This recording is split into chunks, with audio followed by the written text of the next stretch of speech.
Every failure is a step closer to success. இந்த quote வந்து நம்மளாம் நிறைய பேர் கேள்விப்பட்டிருப்போம்.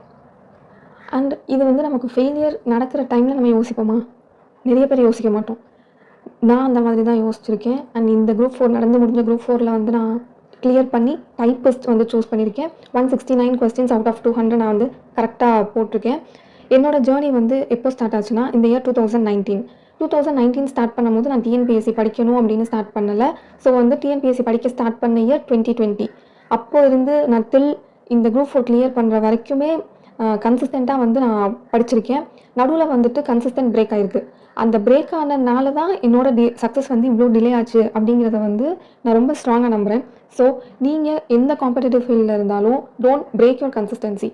அது வந்து ரொம்ப ரொம்ப ரொம்ப இம்பார்ட்டன்ட். இயர்லி அட்டம்ப்ட்ஸில் வந்துட்டு ஃபெயிலியர்ஸ் கண்டிப்பாக வரலாம்.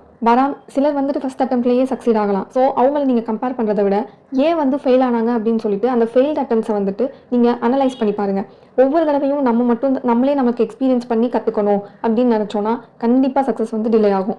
இன்னொருத்தர் எக்ஸ்பீரியன்ஸில் இருந்து நம்ம வந்து கற்றுக்க பழகிக்கணும். ஸோ ஃபெயில்ட் அட்டம்ப்ட்ஸ் வந்து ஒரு குட் லெசன் அப்படிங்கிறத வந்துட்டு நான் நம்புகிறேன். அண்ட் கண்டிப்பாக ப்ரெஷர் இருக்கும் from society and from family. Don't feel like giving up never quit.